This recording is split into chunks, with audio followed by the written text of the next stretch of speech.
Praise the Lord. ദൈവനാമത്തിന് മഹത്വമുണ്ടാകട്ടെ. എല്ലാ പ്രിയപ്പെട്ടവർക്കും കാൽവറിനാഥം മിനിസ്ട്രിയുടെ കാൽവറി മീറ്റ് എന്ന ഈ ശുശ്രൂഷയിലേക്ക് സ്വാഗതം. വീണ്ടും നമുക്ക് ഒരുമിച്ച് ദൈവസന്നിധിയിലായിരിക്കാൻ കർത്താവ് നമുക്ക് അനുവാദം തന്നു, കൃപ തന്നു. നമുക്കതിനായിട്ട് ദൈവത്തെ സ്തുതിക്കാം. ഇത് ഒരു ആത്മീയ ശുശ്രൂഷയാകിയാൽ പ്രാർത്ഥനയോടെ ആരംഭിക്കാം. നമുക്ക് പ്രാർത്ഥിക്കാം. കരുണാസമ്പന്നനായ ഞങ്ങളെ സ്വർഗീയ പിതാവേ, അവിടുത്തെ സന്നിധിയിൽ വീണ്ടും ഞങ്ങൾ ഒരുമിച്ച് കൂടിയിരിക്കുകയാണ്. ഈ ശുശ്രൂഷയുടെ മുമ്പിലായിരിക്കുന്ന എല്ലാ പ്രിയപ്പെട്ടവരെയും ദൈവം അനുഗ്രഹിക്കുകയും മാനിക്കുകയും ചെയ്യണമേ. ഇന്നും മുടങ്ങാതെ കർത്താവിൻ്റെ വേല ചെയ്യുവാൻ, ഈ ശുശ്രൂഷ ചെയ്യുവാൻ അവിടുത്തെ ദാസന്മാരെയും പ്രിയപ്പെട്ടവരെയും ഒരുക്കിയതിനായിട്ട് സ്തോത്രം. അനുകൂലമായ കാലാവസ്ഥയും ചുറ്റുപാടും ശബ്ദവും വെളിച്ചവും ഞങ്ങൾക്ക് നൽകിയതിനായിട്ട് സ്തോത്രം. അല്പനേരം ഗാനങ്ങളോടും ദൈവവചന ശുശ്രൂഷയോടും കൂടെ അവിടുത്തെ സന്നിധിയിലായിരിക്കട്ടെ. അവിടുത്തെ പ്രിയപ്പെട്ടവർക്ക് അതിന് വേണ്ട ബലവും കൃപയും അവിടെ നൽകിയാട്ടെ. അനേകർക്ക് ഈ ശുശ്രൂഷ അനുഗ്രഹമാക്കി തീർക്കണം. യേശു ക്രിസ്തുവിൻ്റെ നാമത്തിൽ തന്നെ ആമേൻ. കാൽവറിനാഥം മിനിസ്ട്രിയുടെ കഴിഞ്ഞ നാളിലെ ശുശ്രൂഷകൾ അനേകർക്ക് അനുഗ്രഹമാകുന്നു എന്നറിയിക്കുന്നതിൽ ഞങ്ങൾ വളരെ സന്തുഷ്ടരാണ്. ഈ ശുശ്രൂഷയെ നിങ്ങൾ ഓർത്ത് പ്രാർത്ഥിക്കുക. പ്രാർത്ഥനാ വിഷയങ്ങളും നിങ്ങളുടെ മറ്റ് സംശയങ്ങളും ഞങ്ങളോട് എഴുതിയോ അല്ലെങ്കിൽ വിളിച്ചോ നിങ്ങൾക്ക് സംസാരിക്കാവുന്നതാണ്. നമുക്ക് ഒരുമിച്ച് ദൈവസന്നിധിയിൽ പ്രാർത്ഥിക്കാം. പ്രാർത്ഥനയ്ക്ക് നേടിത്തരാനാവാത്ത ഒരു വസ്തുതയും ഈ ലോകത്തിലില്ല. കർത്താവിൽ വിശ്വസിച്ച വിശ്വാസത്തോടെ നമുക്ക് പ്രാർത്ഥിക്കാം. കർത്താവ് അത്ഭുതം ചെയ്യട്ടെ. ഇന്നും നാം ഒരുമിച്ച് ദൈവസന്നിധിയിലായിരിക്കുകയാണ്. വളരെ വേദനാജനകമായ അനുഭവങ്ങളും സംഭവങ്ങളും നമ്മുടെ മുമ്പിൽ നടക്കുമ്പോൾ നമുക്ക് കർത്താവായ യേശു ക്രിസ്തുവിനെ അവൻ വേഗം മടങ്ങി വരും എന്ന പ്രത്യാശയോടുകൂടെ വീണ്ടും നമുക്ക് ദൈവസന്നിധിയിലായിരിക്കാം. അതെ, നമ്മുടെ കർത്താവ് വേഗം മടങ്ങി വരും. ആ അർത്ഥമുള്ള ഗാനങ്ങളും ആശയങ്ങളും അതുപോലെ തന്നെ ദൈവവചന ശുശ്രൂഷയുമായി ഇന്ന് ദൈവസന്നിധിയിലായിരിക്കാം. ഇന്ന് ഗാനങ്ങൾ ആലപിക്കുന്നത് കർത്താവിൽ പ്രസിദ്ധരായ സുവിശേഷകൻ ഈട്ടിക്കൽ കുഞ്ഞുമോനും അതുപോലെ തന്നെ പ്രിയമകൾ അക്സാറ്റി സന്തോഷമാണ്. ആ ശുശ്രൂഷയ്ക്കായിട്ട് പ്രിയപ്പെട്ടവരെ പ്രാർത്ഥനയോടെ ക്ഷണിക്കുന്നു.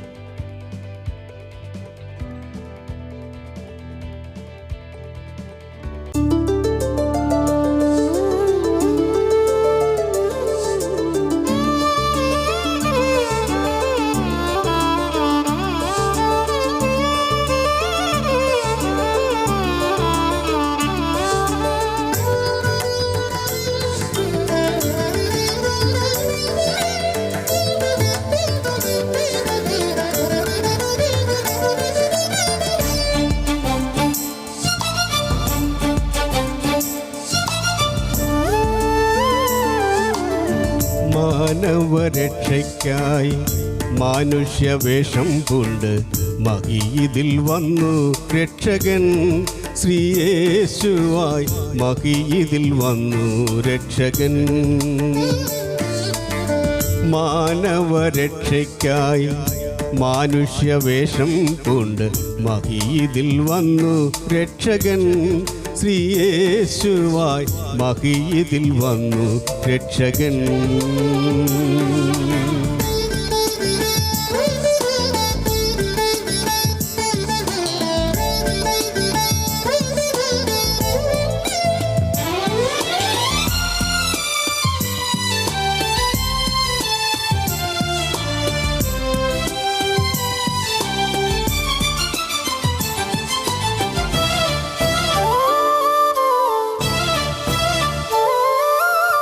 ബേഥലഹേം പുരിയതിൽ മരിസുതനായി സൂനു പിറന്നൊരു നാളിൽ ജ്യോതിസു കണ്ടതിനാലേ കാര്യമറിവാൻ ജ്ഞാനികൾ യാത്രയുമായി. കാഴ്ചകളർപ്പിച്ചവൻ പാദം നമിച്ചതിനാൽ, കാഴ്ചകളർപ്പിച്ചവൻ പാദം നമിച്ചതിനാൽ അന്യോന്യം സന്തോഷിച്ചങ് അവരുടൻ യാത്രയുമായി. അന്യോന്യം സന്തോഷിച്ചങ് അവരുടൻ യാത്രയുമായി. ഏവരും വണങ്ങിയിടുന്നോരേശുവേ വണങ്ങിയിടുന്നു.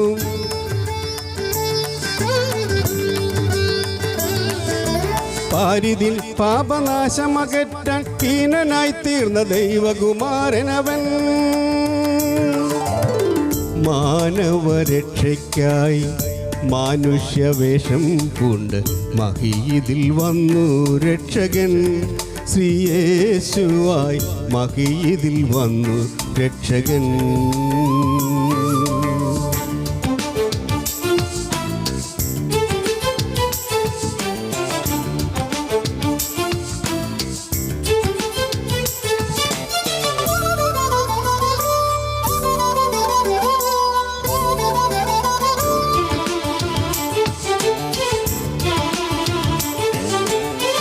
അത്ഭുത ഗുരുവാണവൻ, ദൈവനന്ദനൻ, ആരിലും ഉന്നതനവൻ. കുരുടനു കാഴ്ചയുമേകി, മുടന്തുള്ളവൻ ഉടനടി സൗഖ്യവുമേകി. കടലിന്മേൽ നടകൊണ്ടു മരിച്ചവർക്കുയിർ നൽകി, കടലിന്മേൽ നടകൊണ്ടു മരിച്ചവർക്കുയിർ നൽകി. കരുണയുള്ളൊരു കർത്തൻ വിശപ്പിനാഹാരം നൽകി, കരുണയുള്ളൊരു കർത്തൻ വിശപ്പിനാഹാരം നൽകി. ഏവരും ഒരുപോൾ ചൊന്നു യേശുനാഥൻ നല്ലവനെന്ന്.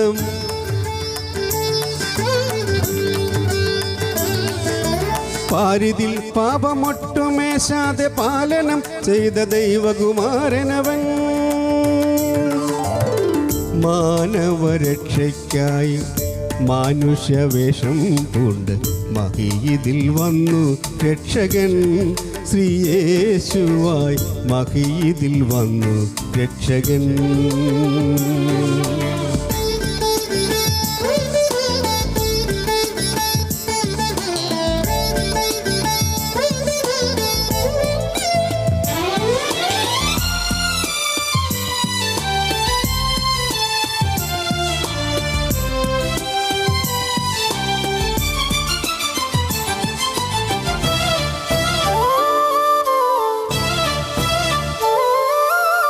കുരിശതിൽ മൂന്നാണികളിൽ മരിച്ചു പരൻ ഇരുകള്ളർ നടുവിലായി.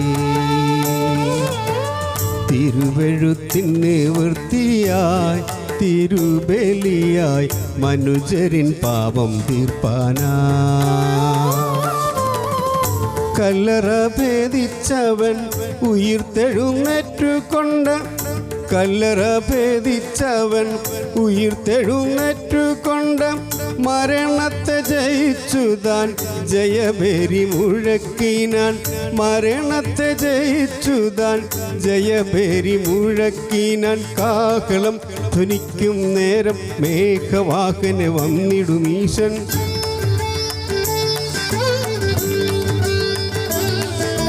ഭക്തരെ തൻ്റെ സന്നിധി ചേർപ്പാൻ എത്തിടാൻ കാലമില്ലിനി സോദരരെ. മാനവരക്ഷയ്ക്കായി മാനുഷ്യവേഷം പൂണ്ട് മഹിയിതിൽ വന്നു രക്ഷകൻ. ശ്രീയേശുവായി മഹിയിതിൽ വന്നു രക്ഷകൻ. മാനവരക്ഷയ്ക്കായി മാനുഷ്യവേഷം പൂണ്ട് മഹിയിതിൽ വന്നു രക്ഷകൻ. ശ്രീയേശുവായി മഹിയിതിൽ വന്നു രക്ഷകൻ.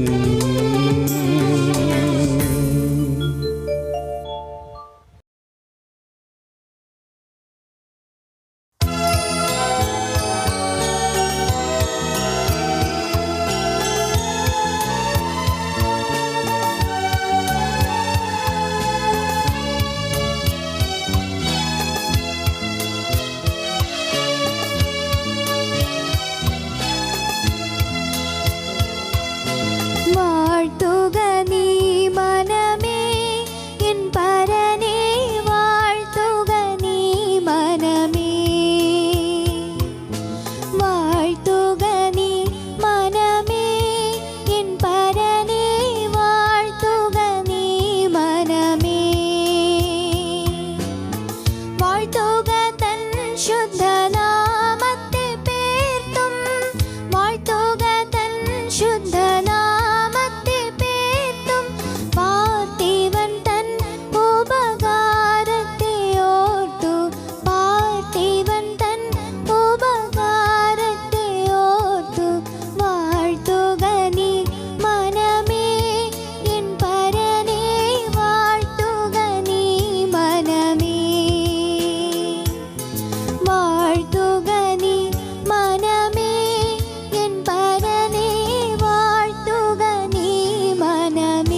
വളരെ അനുഗ്രഹീതമായ ഗാനങ്ങളാണ് നാം കേട്ടുകൊണ്ടിരുന്നത്.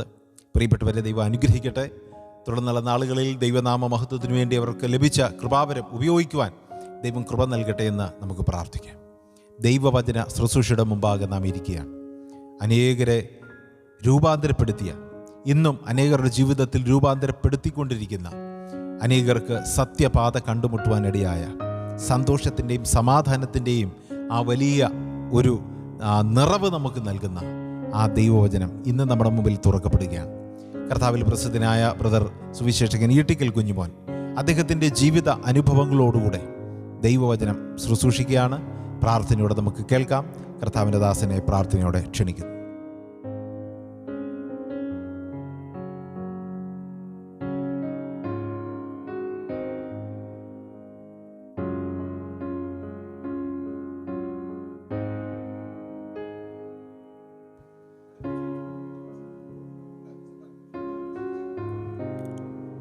ഹലോ ഹലോ ഹലോ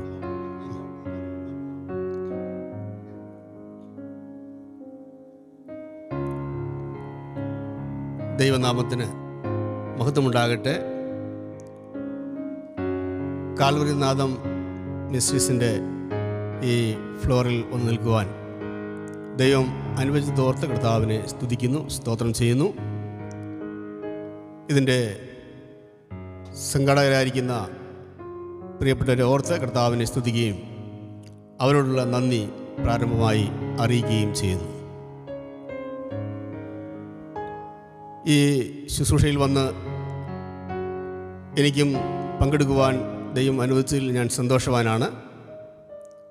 എൻ്റെ പേര് ഈട്ടിക്കൽ കുഞ്ഞുമോൻ എന്നാണ്. കൊട്ടാരക്കരയിൽ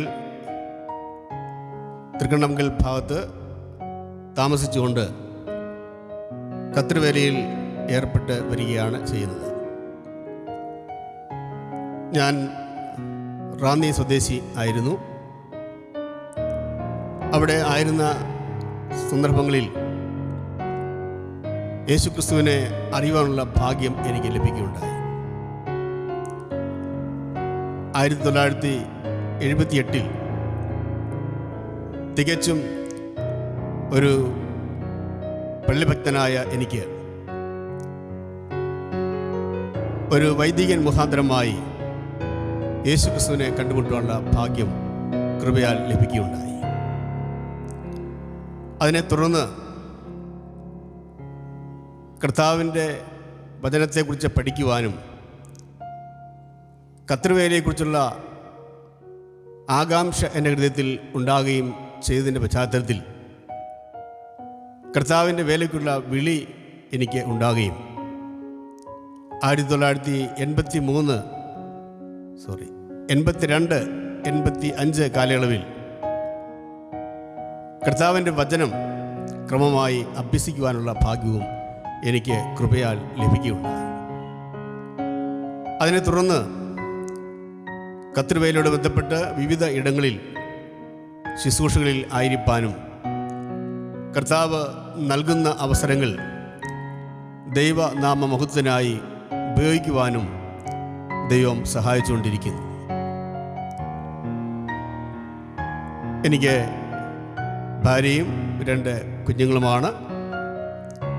എന്നാൽ 2015 ജനുവരി മാസത്തിൽ എൻ്റെ സഹധർമ്മിണിയായ ഷീല കുഞ്ഞുമോൻ താൻ പ്രിയം വെച്ച കർത്താവിലേക്ക് കടന്നു പോകുവാൻ ഇടയായി എന്ന് വരികിലും എൻ്റെ കുഞ്ഞുങ്ങളോടൊപ്പം അവരോട് ചേർന്ന് കർത്താവിനെ മഹത്വപ്പെടുത്തിക്കൊണ്ട് ശുശ്രൂഷയിൽ തുടരുവാൻ ഇന്നോളം കർത്താവ് സഹായിച്ചുകൊണ്ടിരിക്കുന്നു.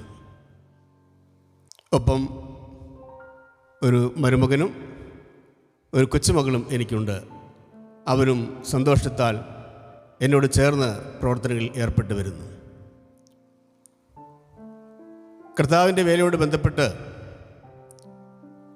ഞാൻ പ്രധാനമായും ഏറ്റെടുത്തിരിക്കുന്ന ശുശ്രൂഷകൾ ഗ്രാമ സുവിശേഷീകരണമാണ്. വളരെ ബുദ്ധിമുട്ടിലും പ്രയാസത്തിലും കഴിയുന്ന ജനങ്ങളുടെ മധ്യത്തിലേക്ക് ഇറങ്ങിച്ചെന്ന് അവരോടൊപ്പം കഷ്ടതയിൽ പങ്കാളികളാകുകയും കർത്താവിൻ്റെ സ്നേഹത്തെക്കുറിച്ച് ഉയർത്തി പറയുവാനും ദൈവം എനിക്ക് ഇടയാക്കി തീർത്തുകൊണ്ടിരിക്കുന്നു. അതിൽ ഞാൻ അഭിമാനമുള്ളവനാണ്, അതിൽ ഞാൻ സന്തോഷവാനാണ്. ആ കാര്യത്തിൽ എനിക്ക് ഏറെ ഉത്സാഹവും ഉണ്ട്. എവിടെയും ഏത് സ്ഥലത്തും യേശുക്രിസ്തുവിനെ ഉയർത്തി കാണിക്കുന്നതിൽ ഞാൻ വ്യഗ്രത കാണിക്കുകയും അതിനായി ഉത്സാഹിക്കുകയും ചെയ്തുകൊണ്ട് ഇരിക്കുന്നു. പ്രതികൂലങ്ങളോ പ്രശ്നങ്ങളോ ഭാരങ്ങളോ രോഗങ്ങളോ ഒന്നും അതിന് തടസ്സമല്ല എന്ന നിലയിൽ കർത്താവിനെ സാക്ഷീകരിപ്പാൻ ഇതുവരെയും കർത്താവ് ഇടയാക്കി തീർത്തു എന്നുള്ളത് ചാരിതാർത്ഥ്യത്തോടെ ഞാൻ ഓർക്കുന്നു. യേശുക്രിസ്തുവിനെ കുറിച്ചുള്ള സുവിശേഷം എവിടെയും പറയുവാനുള്ള കാരണം എന്ന് പറയുന്നത് ക്രിസ്തുവിൻ്റെ സ്നേഹത്താൽ ഞാൻ നിർബന്ധിതനായി തീർന്നുകൊണ്ടാണ്. ഈ സന്ദർഭത്തിൽ ഈ കാര്യങ്ങൾ വ്യക്തമാക്കുവാനായി ഞാൻ ഒരു വേദഭാഗം വായിച്ച് നിങ്ങളെ കേൾപ്പിക്കാം. ബൈബിളിൽ റോമാലേഖനം 8-ാം അധ്യായം 35-ാം വാക്യത്തിൽ ഇങ്ങനെ വായിക്കുന്നു: ക്രിസ്തുവിൻ്റെ സ്നേഹത്തിൽ നിന്ന് നമ്മെ വേർതിരിക്കുന്നത് ആർ? ക്രിസ്തുവിൻ്റെ സ്നേഹത്തിൽ നിന്ന് നമ്മെ വേർതിരിക്കുന്നത് ആർ? ഈ വാക്യം ഞാൻ വായിക്കാൻ കാരണമായി തീർന്നത് എന്തെന്ന് ചോദിച്ചാൽ, ഞാൻ സ്നേഹിക്കുന്ന, ഞാൻ സേവിക്കുന്ന, ഞാൻ പിന്തുടരുന്ന ക്രിസ്തു ആര് എന്ന് നിങ്ങളെ വെളിവാക്കുവാൻ വേണ്ടിയാണ്. അവൻ്റെ മഹത്വം വെളിവാക്കാൻ വേണ്ടിയാണ്. യേശുക്രിസ്തു ആരാണ്? ഇവിടെ ക്രിസ്തുവിൻ്റെ സ്നേഹത്തെക്കുറിച്ച് പറയുമ്പോൾ ഇഹലോകത്തിൽ സ്നേഹത്തിന് വേണ്ടി ആഗ്രഹിക്കുന്ന ധാരാളം ആളുകളുണ്ട്. മാതാവിൻ്റെ സ്നേഹം കിട്ടുന്നില്ല, പിതാവിൻ്റെ സ്നേഹം കിട്ടുന്നില്ല, സഹോദരങ്ങൾ എന്നെ സ്നേഹിക്കുന്നില്ല, കൂട്ടുകാർ എന്നെ സ്നേഹിക്കുന്നില്ല എന്ന പരാതിയുമായി സ്നേഹത്തിന് വേണ്ടി ഓടുന്ന ധാരാളം ആളുകളുണ്ട്. ആ ആളുകൾ ഒരുപക്ഷേ നിരാശരും ദുഃഖിതരും ആയിത്തീരാനുള്ള സാധ്യതയും ഏറെയാണ്. ഒടുവിൽ എവിടെയെങ്കിലും കിട്ടുന്ന മിഥ്യാ സ്നേഹത്തിൻ്റെ പിന്നാലെ അവർ യാത്ര തിരിച്ച് അപകടത്തിൽ എത്തിച്ചേർന്ന് അവർ നിരാശരായി തീരാനുള്ള സാധ്യത ഏറെയാണ്. എന്നാൽ ഇവിടെ അതിൽ നിന്ന് വ്യത്യസ്തമായ ഒരു സ്നേഹത്തെക്കുറിച്ച് ബൈബിൾ പ്രതിപാദിക്കുന്നു. ഞാൻ പറഞ്ഞുവല്ലോ, ഒരു പള്ളിഭക്തനായ എനിക്ക് അതിനേക്കാളെല്ലാം ഉപരിയായി യേശുക്രിസ്തുവിനുള്ള സ്നേഹം കണ്ടെത്തുവാൻ ഇടയായതുകൊണ്ടാണ് ഞാൻ ഇന്ന് ഒരു സുവിശേഷ പ്രവർത്തനായി നിൽക്കുന്നത്. മറ്റ് എല്ലാ സ്നേഹത്തെക്കാളും ഏറ്റവും അമൂല്യമായ ഒന്നാണ് ക്രിസ്തുവിൻ്റെ സ്നേഹം എന്ന് ഞാൻ മനസ്സിലാക്കി. എന്താണ് ക്രിസ്തുവിൻ്റെ സ്നേഹത്തിൻ്റെ പ്രത്യേകത? ക്രിസ്തു ആരാണ് എന്ന് നാം മനസ്സിലാക്കുക. ധാരാളം ആളുകൾ ക്രിസ്തുവിനെ അറിയാത്തവരായി ഉണ്ട്. ക്രിസ്തുവിനെ യഥാർത്ഥമായി അറിയുമ്പോൾ, മനസ്സിലാക്കുമ്പോൾ അവൻ ആരാണ് എന്ന് നമുക്ക് അറിയുവാൻ കഴിയും. ക്രിസ്തുവിൻ്റെ മാഹാത്മ്യം എന്തെന്ന് നാം നന്നായി അറിയണം. ആരാണ് ക്രിസ്തു? ക്രിസ്തു എന്നാൽ ദൈവത്തിൻ്റെ പുത്രനായ യേശുക്രിസ്തുവിനെയാണ് ക്രിസ്തു എന്ന് ഇവിടെ വിശേഷിപ്പിച്ചിരിക്കുന്നത്. അർത്ഥാൽ ദൈവം ആയിരുന്നവൻ, ദൈവം ആകുന്നവൻ, ദൈവത്തിൻ്റെ ഇഹലോകത്തിലെ പ്രതീകമായിട്ട് മനുഷ്യന് വേണ്ടി വെളിപ്പെട്ട് വന്ന വ്യക്തിത്വമാണ് ക്രിസ്തു, യേശുക്രിസ്തു എന്ന് പറയുന്നത്. അങ്ങനെ പറയുമ്പോൾ ക്രിസ്തു ആരാണ്? ക്രിസ്തു ദൈവമാണ് എന്ന് നാം മനസ്സിലാക്കണം. എന്താണ് ദൈവം എന്ന് പറഞ്ഞാൽ സകല ലോകത്തെയും നിയന്ത്രിക്കുന്നവൻ, സകലത്തിൻ്റെയും സൃഷ്ടികർത്താവ്, ആദിയും അന്തവും ഇല്ലാത്തവൻ, നിത്യൻ, നീതിമാൻ, നിർബലൻ, നിർദോഷൻ, അതിപരിശുദ്ധൻ. അങ്ങനെ അവൻ്റെ ഗുണഗണങ്ങൾ വർണ്ണിച്ചാൽ തീരാതെ വണ്ണം മഹത്വമുള്ളവനാണ് ക്രിസ്തു. ദൈവത്തിൻ്റെ അവതാരമായി ഇഹലോകത്തിൽ വന്ന ദൈവപുത്രനായ യേശുക്രിസ്തു മനുഷ്യനായി അവതരിക്കുകയുണ്ടായി. അങ്ങനെ അവതരിച്ച യേശുക്രിസ്തു ഇഹലോകത്തിലേക്ക് വന്നതിൻ്റെ ഉദ്ദേശം എന്ന് പറയുന്നത് സ്നേഹിക്കാൻ വേണ്ടിയാണ് വന്നത്. സ്നേഹിക്കാൻ വേണ്ടി. സാക്ഷാൽ സ്നേഹമായ യേശുക്രിസ്തു മറ്റുള്ളവരെ സ്നേഹിക്കാനായി ഇഹലോകത്തിൽ വന്നു. ആരാണ് ആ സ്നേഹത്തിൻ്റെ അർഹരായി തീർന്ന ആളുകൾ? അത് മറ്റാരുമല്ല, നാം എന്ന് പറഞ്ഞാൽ നമ്മുടെ അവസ്ഥ പാപത്തിൻ്റെ അവസ്ഥയാണ്.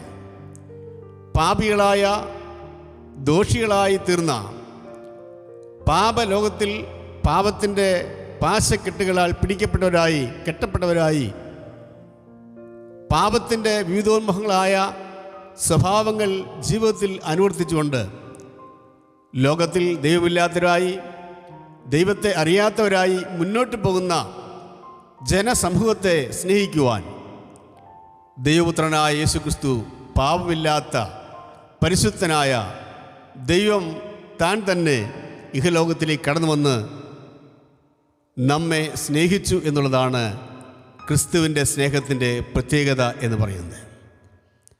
ഈ ക്രിസ്തുവിൻ്റെ സ്നേഹം ഒരുവനെ ആകർഷിക്കുമ്പോൾ അവൻ ക്രിസ്തുവിലേക്ക് ആകർഷിക്കപ്പെടുവാനുള്ള കാരണം എന്ന് പറയുന്നത് ക്രിസ്തുവിൻ്റെ സ്നേഹം നിസ്തുല്യമായ സ്നേഹമാണ്.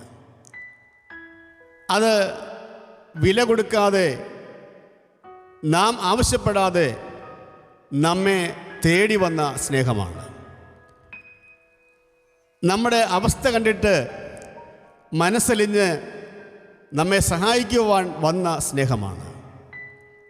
വീണെടുക്കുന്ന ഒരുവനെ കൈപിടിച്ചുയർത്തി അവനെ നേരെ നിർത്തുവാൻ വന്ന സ്നേഹമാണ് ക്രിസ്തുവിൻ്റെ സ്നേഹം. ഇന്നേക്ക് 2000-ത്തിലധികം വർഷങ്ങൾക്ക് മുമ്പായി ഇഹലോകത്തിൽ മനുഷ്യനായി ജനിച്ച യേശുക്രിസ്തു അനേക ആളുകളെ അവൻ ആശ്വസിപ്പിക്കുകയുണ്ടായി. വേദനിക്കുന്നവന് അവൻ ആശ്വാസമായിരുന്നു. കരയുന്നവർക്ക് അവൻ കണ്ണുനീർ തുറച്ചു കൊടുത്ത് സന്തോഷം പകർന്നവനായിരുന്നു. വൈകല്യങ്ങളുള്ളവന് വൈകല്യങ്ങൾ മാറ്റി അവന് സൗഖ്യവും ആശ്വാസവും നൽകുന്നവനായിരുന്നു. ഓരോ രോഗികൾക്ക് അവൻ നല്ല സൗഖ്യദായകനായി, നല്ല വൈദ്യനായി ഇരുന്നു. വേർപാടിൻ്റെ ദുഃഖത്തിൽ കഴിയുന്ന പ്രിയപ്പെട്ടവരെ ആശ്വസിപ്പിക്കുകയും അവർക്ക് നഷ്ടപ്പെട്ടവരെ മടക്കി നൽകുകയും ചെയ്യുവാൻ കഴിയുന്നവരും അങ്ങനെ ചെയ്തവരുമായിരുന്നു കർത്താവ്. എന്ന് പറഞ്ഞാൽ മനസ്സലിവുള്ള, സ്നേഹമുള്ള, മറ്റെല്ലാവരേക്കാളും ആഴമായി സ്നേഹിക്കുന്ന ഒരു വ്യക്തിയായിരുന്നു കർത്താവായ യേശു ക്രിസ്തു എന്നുള്ളത്. ആ ക്രിസ്തുവിൻ്റെ സ്നേഹം എന്നെയും തേടി വന്നു എന്നുള്ളതാണ് എനിക്ക് ഇവിടെ പറയാനുള്ളത്. ഈ ക്രിസ്തുവിൻ്റെ സ്നേഹം എന്നെ പിടിച്ചപ്പോൾ ഞാൻ ആ ക്രിസ്തുവിൻ്റെ സ്നേഹത്തിൽ ആകർഷനായിത്തീരുകയും ആ ക്രിസ്തുവിൻ്റെ സ്നേഹത്തിൽ ഞാൻ എൻ്റെ ജീവിതത്തെ സമർപ്പിക്കുകയും ചെയ്തു. ഞാൻ പറഞ്ഞുവല്ലോ, ജീവിതത്തിൻ്റെ വിവിധോന്മുഖങ്ങളായ സാഹചര്യങ്ങളിലൂടെ ഞാൻ കടന്നുപോയിട്ടുണ്ട്. സുവിശേഷ വേലയിൽ 40ഓളം വർഷങ്ങൾ ഇപ്പോൾ ആകുന്നു. ഈ കഴിഞ്ഞ 40ഓളം വർഷങ്ങൾ പിന്നോട്ട് തിരിഞ്ഞു നോക്കിയാൽ ഈ ക്രിസ്തുവിൻ്റെ സ്നേഹത്തിൽ നിന്ന് എന്നെ പിന്തിരിപ്പിക്കുന്ന ധാരാളം സന്ദർഭങ്ങൾ ഉണ്ടായിട്ടുണ്ട്.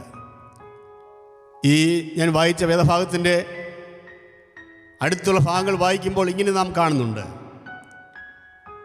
കഷ്ടതയോ, സങ്കടമോ, ഉപദ്രവമോ, പട്ടിണിയോ, നഗ്നതയോ, ആപത്തോ, വാളോ, ഈ കാര്യങ്ങൾക്കൊന്നും ക്രിസ്തുവിൻ്റെ സ്നേഹത്തിൽ നിന്ന് എന്നെ പിന്തിരിപ്പിക്കുവാൻ കഴിയില്ല.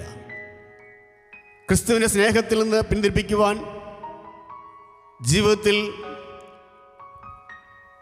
നമ്മുടെ ജീവിതത്തെ തടഞ്ഞു നിർത്തുന്നതായ പല കാര്യങ്ങളും ഉണ്ടായി എന്ന് വരാം. എന്നാൽ യേശുക്രിസ്തുവിൻ്റെ സ്നേഹത്തിൽ നാം സമ്പൂർണ്ണമായി സമർപ്പിക്കപ്പെട്ടവരാണെങ്കിൽ, യഥാർത്ഥമായി പിടിക്കപ്പെട്ടവരാണെങ്കിൽ, ഏത് പ്രതികൂല സാഹചര്യങ്ങൾ ഉണ്ടായാലും ആ സ്നേഹത്തിൽ നിന്ന് പിന്മാറുവാൻ കഴിയുകയില്ല. ഞാൻ ഓർപ്പിച്ചുവല്ലോ, എൻ്റെ ഭാര്യ എന്നിൽ വേർപെട്ടിട്ട് ഇപ്പോൾ 7 വർഷങ്ങളാവുന്നു. അവളുടെ ഡെഡ് ബോഡിക്കരികിൽ നിന്നുകൊണ്ട് ഞാൻ സംസാരിച്ചപ്പോൾ ഇങ്ങനെ പറയാൻ ഇടയായിത്തീർന്നു.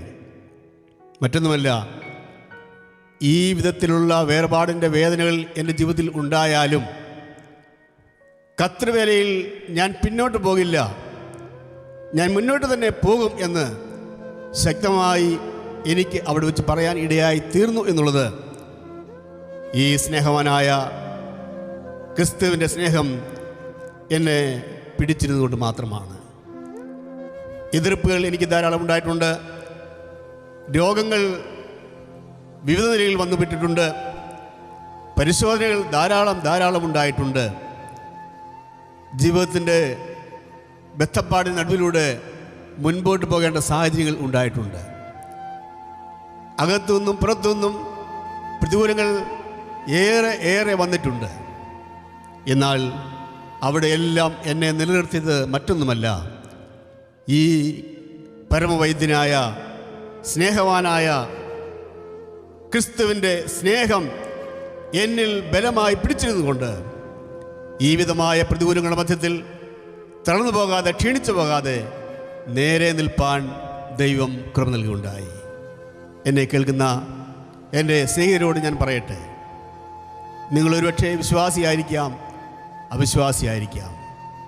ഒരു രക്ഷിതാവ് ജീവിക്കുന്നു, അത് മറ്റാരുമല്ല, ദൈവം താനായി ഇഹലോകത്തിലേക്ക് ഇറങ്ങി വന്ന് മനുഷ്യരുടെ പാപത്തിൻ്റെ പരിഹാരത്തിന് വേണ്ടി, അതെ, എൻ്റെയും നിങ്ങളുടെയും പാപത്തിൻ്റെ പരിഹാരത്തിന് വേണ്ടി കാൽവറിയിൽ മരണം വരിച്ച ആ സ്നേഹം, തന്നെത്താൻ ഏൽപ്പിച്ചു കൊടുത്ത സ്നേഹം, ക്രൂശിലോളം നമ്മെ സ്നേഹിച്ച സ്നേഹം, മരണത്തോളം എന്നെയും നിങ്ങളെ സ്നേഹിച്ച സ്നേഹം, ആ സ്നേഹത്തിന് മുമ്പാകെ കടന്നു വരുന്ന ഏതൊരുവരെയും തള്ളിക്കളയാതെ സ്വീകരിക്കുന്ന, ആശ്വസിപ്പിക്കുന്ന ഒരു നിത്യസ്നേഹമുണ്ട്. അതാണ് കർത്താവിൻ്റെ സ്നേഹം.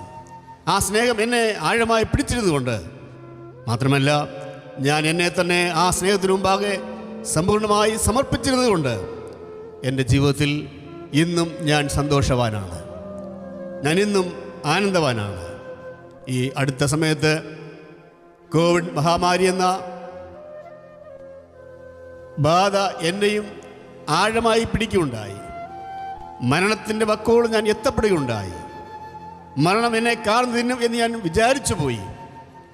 ഇനിയും ഇങ്ങോട്ടില്ല എന്ന് വിചാരിച്ച നിമിഷത്തിലും എനിക്ക് ഈ പ്രത്യാശ ഉണ്ടായിരുന്നു, അങ്ങനെ സംഭവിച്ചാലും ക്രിസ്തുവിൻ്റെ സ്നേഹത്തിൽ നിന്ന് ഞാൻ പിന്തിരികയില്ല, പിന്മാറില്ല, ഞാൻ ക്രിസ്തുവിനെ സ്നേഹിക്കുമെന്ന് ഉറച്ചു വിശ്വസിച്ചു.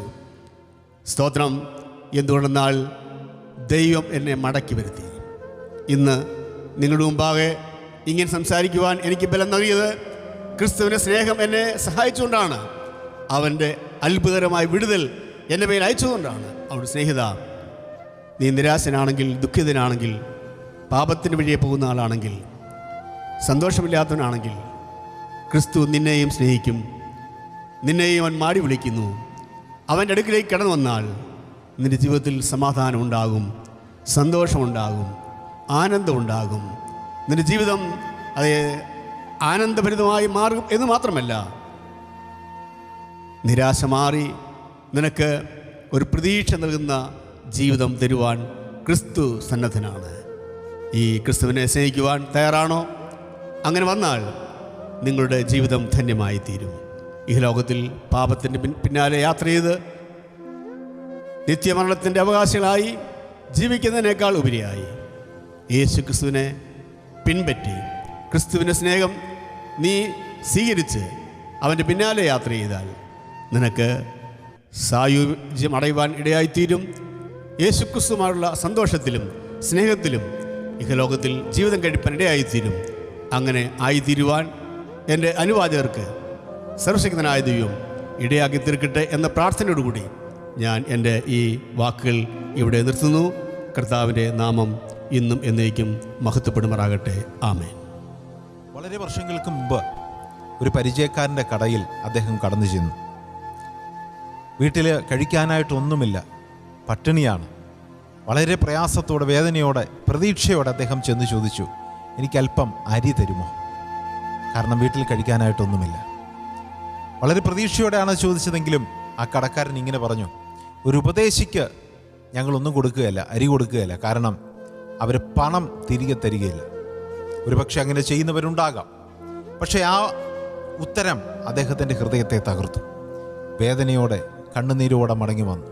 എന്നാൽ തൻ്റെ ജീവിതത്തിൽ ദൈവം ചെയ്ത നന്മകൾ ഓർക്കുമ്പോൾ ലോകത്തിലെ സകല മനുഷ്യരും പരാജയപ്പെട്ടു പോകുന്ന അനുഭവങ്ങളായിരിക്കും. കാരണം മനുഷ്യൻ തരുന്നതിൻ്റെ എത്രയോ മടങ്ങാണ് ദൈവം തരുന്നത്. ഒരുപക്ഷെ പലപ്പോഴും ഇങ്ങനെയൊക്കെയുള്ള അനുഭവങ്ങളിലൂടെ നാമൊക്കെ കടന്നു പോകാം. എന്നാൽ അതിനപ്പുറമായി നമുക്ക് തരുവാൻ കഴിയുന്ന ഒരു ദൈവം നമ്മോട് കൂടെയുണ്ട്. അതെ, ഈ കർത്താവ് നമ്മുടെ അടുക്കലുണ്ട്. പലവിധമായ പ്രശ്നങ്ങൾ, കുടുംബ പ്രശ്നങ്ങൾ, വ്യക്തിപരമായ പ്രശ്നങ്ങൾ, വേദനാജനകമായ പ്രശ്നങ്ങൾ, പലവിധമായ പ്രശ്നങ്ങൾ, രോഗങ്ങൾ, പ്രയാസങ്ങൾ, പീഡകൾ, ഇല്ലായ്മകൾ, ഇതിൻ്റെയൊക്കെ മധ്യത്തിൽ കർത്താവിൻ്റെ ദാസൻ ഇന്നും ബലത്തോടെ നിന്ന് കർത്താവിന് വേണ്ടി അധ്വാനിക്കാനിടയാകുന്നുവെങ്കിൽ, ഈ കർത്താവിനെ തള്ളിപ്പറയാതെ അവൻ എൻ്റെ ദൈവമാണെന്ന് പറഞ്ഞ് കർത്താവിനെ മുറുകെ പിടിക്കുന്നുണ്ടെങ്കിൽ, സ്നേഹിത, അത് ദൈവത്തിൻ്റെ സ്നേഹം തൻ്റെ ജീവിതത്തിൽ തിരിച്ചറിഞ്ഞതുകൊണ്ടാണ്. കർത്താവിനെ പോലെ സ്നേഹിക്കുന്ന, കർത്താവിനെ പോലെ നമ്മെ കരുതുന്ന, കർത്താവിനെ പോലെ നമ്മെ മാറോടണയ്ക്കുന്ന ഒരു വ്യക്തി വേറെയില്ല എന്ന് അദ്ദേഹം തിരിച്ചറിഞ്ഞു. താങ്കളും തിരിച്ചറിയാൻ മനസ്സുണ്ടോ? അദ്ദേഹത്തിൻ്റെ ജീവിതത്തെക്കാൾ ഉപരി നമ്മെ അനുഗ്രഹിക്കുന്ന, പരിപാലിക്കുന്ന ഒരു ദൈവം താങ്കളുടെ അടുക്കലുണ്ട്.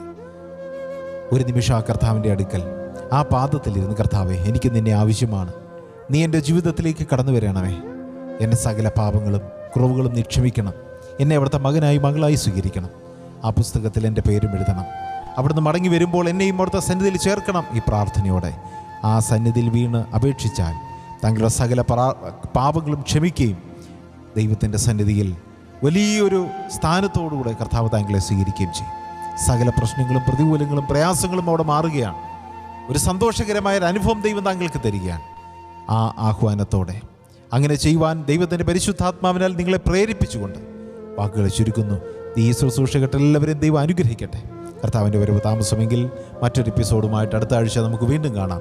ദൈവം നമ്മെ അനുഗ്രഹിക്കട്ടെ. ദൈവനാമം വാഴ്ത്തപ്പെടുമാറാകട്ടെ. നമുക്ക് പ്രാർത്ഥിക്കാം.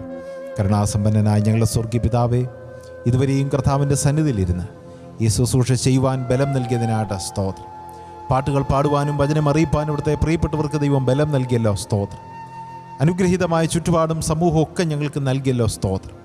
അനേകർ ഈ വചനം കേൾക്കുന്നുണ്ട്, കേട്ടുകൊണ്ടിരിക്കുന്നു എന്ന് ഞങ്ങൾ അറിയുന്നു. അവരുടെ ഹൃദയങ്ങളിലേക്ക് അവിടെ നിന്ന് ഇറങ്ങിച്ചെല്ലണമേ. ഞങ്ങളുടെ ജീവിതത്തെ രൂപാന്തരപ്പെടുത്തുന്ന, ചോദിക്കുന്നതിലും നനയ്ക്കുന്നതിലും അത്യന്തപരമായി ഞങ്ങൾക്ക് തരുന്ന, സകല നിറവോളം നിറയ്ക്കുന്ന ഒരു നല്ല പിതാവ് അവിടുന്ന് മാത്രമാണ് എന്ന് ഞങ്ങളെ ബോധ്യപ്പെടുത്തി. കരഞ്ഞാലും ഞങ്ങളുടെ കണ്ണുനീരൊപ്പുന്ന, അതുപോലെ ഞങ്ങൾ വേദനപ്പെട്ടാൽ ഞങ്ങൾക്ക് പകരം വേദനിക്കുന്ന, ഞങ്ങൾ കരയുമ്പോൾ ഞങ്ങൾക്ക് പകരമായി വേദന അനുഭവിച്ച് ഞങ്ങളെ ആശ്വാസം തരുന്നു. അതുമാത്രമല്ല, ഞങ്ങളുടെ നഷ്ടങ്ങളിൽ നിറവായി അനുഗ്രഹമായി ഞങ്ങൾക്ക് മടക്കി നൽകുന്ന, ചോദിക്കുന്നതിലും നനയ്ക്കുന്നതിലും അത്യുന്നതപരമായി അമർത്തി കുലുക്കി നിറച്ചു തരുന്ന, ഇല്ല എന്ന് പറയുമ്പോൾ ആവശ്യമുള്ളതിലധികം ഞങ്ങൾക്ക് തരുന്ന ഒരു നല്ല കർത്താവ് അവിടുന്ന് ആകിയാൽ സ്തോത്രം. ചതഞ്ഞ ഓട ഒടിക്കാത്ത കർത്താവ്, പുകയുന്ന തിരിയെ കെടുത്താത്ത കർത്താവ്, ഒരമ്മയെപ്പോലെ ഒരപ്പനെ പോലെ ഞങ്ങളെ കരുതുന്ന അങ്ങ് ഞങ്ങളുടെ ജീവിതത്തിലുണ്ട്. അതിനായിട്ട് സ്തോത്രം. ആ കർത്താവിനെ തിരിച്ചറിഞ്ഞുകൊണ്ട് ഞങ്ങൾ മുമ്പോട്ട് ജീവിക്കട്ടെ. അവിടുത്തെ കൃപയാൽ ഞങ്ങളെ നിറച്ചാട്ട് കർത്താവെ. എല്ലാവരും ദൈവം അനുഗ്രഹിക്കണം. അടുത്ത ആഴ്ച വീണ്ടും കണ്ടുമുട്ടും വരെ അവിടുത്തെ കൃപയിൽ ഞങ്ങളെ പൊതിയണം. പ്രാർത്ഥന കേട്ടതിന് നന്ദി, തന്നെല്ലാ നന്മകൾക്കും നന്ദി.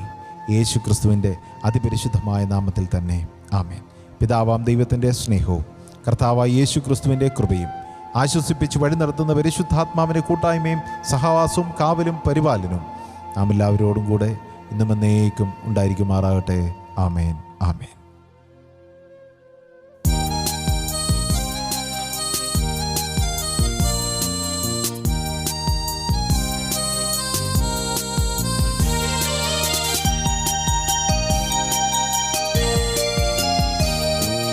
ജീവിതയാത്രക്കാരാ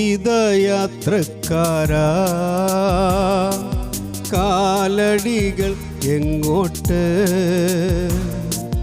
നാശത്തിൻ പാതയോ ജീവന്റെ മാർഗമോ? ലക്ഷ്യം നിൻ മുൻപിലെന്ത്? നാശത്തിൻ പാതയോ ജീവന്റെ മാർഗമോ?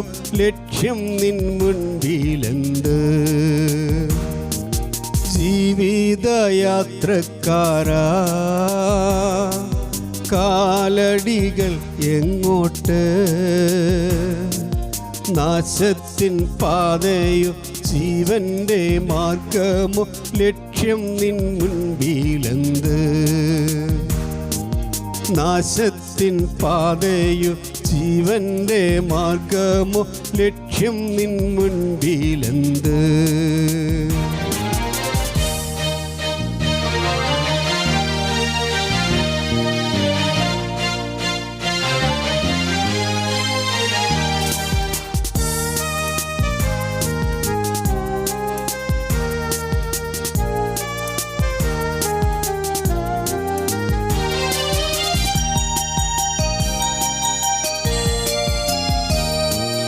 അൻപിൻ രൂപി യേശുനാഥൻ നിന്നെ വിളിക്കുന്നില്ലേ? പോകല്ലേ നീ അന്ധനായി ലോക സൗഭാഗ്യം തേടി. അൻപിൻ രൂപി യേശുനാഥൻ നിന്നെ വിളിക്കുന്നില്ലേ? പോകല്ലേ നീ അന്ധനായി ലോക സൗഭാഗ്യം തേടി. പൊന്നിൻ ചിറകു നിനക്കുമീതേ കർത്തൻ വിരിച്ചതു കാണുന്നില്ലേ? പൊന്നിൻ ചിറകു നിനക്കുമീതേ കർത്തൻ വിരിച്ചതു കാണുന്നില്ലേ? സൂര്യനിൻ താപമോ ഘോരമാറിയോ നിന്നെ അലട്ടായൻ പൊന്മകനെ? ജീവിതയാത്രക്കാരാ കാലടികൾ എങ്ങോട്ട്? നാശത്തിൻ പാതയോ ജീവന്റെ മാർഗമോ? ലക്ഷ്യം നിൻ മുൻപിലെന്ത്? നാശത്തിൻ പാതയോ ജീവന്റെ മാർഗമോ? ലക്ഷ്യം നിൻ മുൻപിലെന്ത്?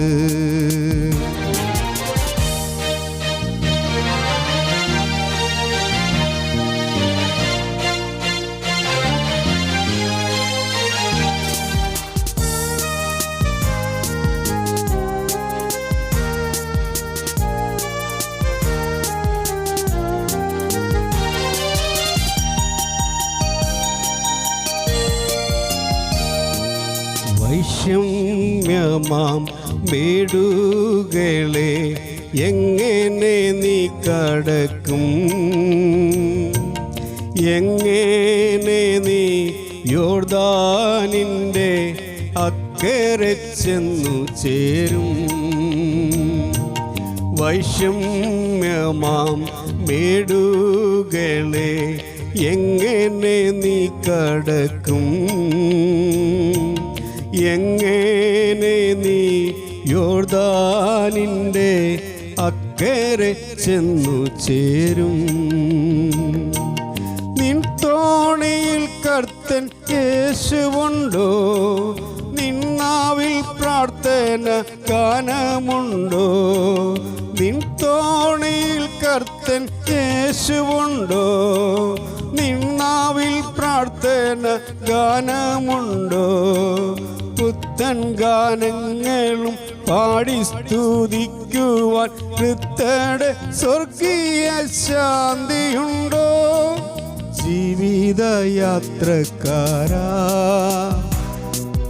കാലടികൾ എങ്ങോട്ട്? നാശത്തിൻ പാതയോ ജീവന്റെ മാർഗമോ? ലക്ഷ്യം നിൻ മുൻപിലെന്ത്? നാശത്തിൻ പാതയോ ജീവന്റെ മാർഗമോ ലക്ഷ്യം നിൻ മുൻപിലെന്ത്? ജീവിതയാത്രക്കാരാ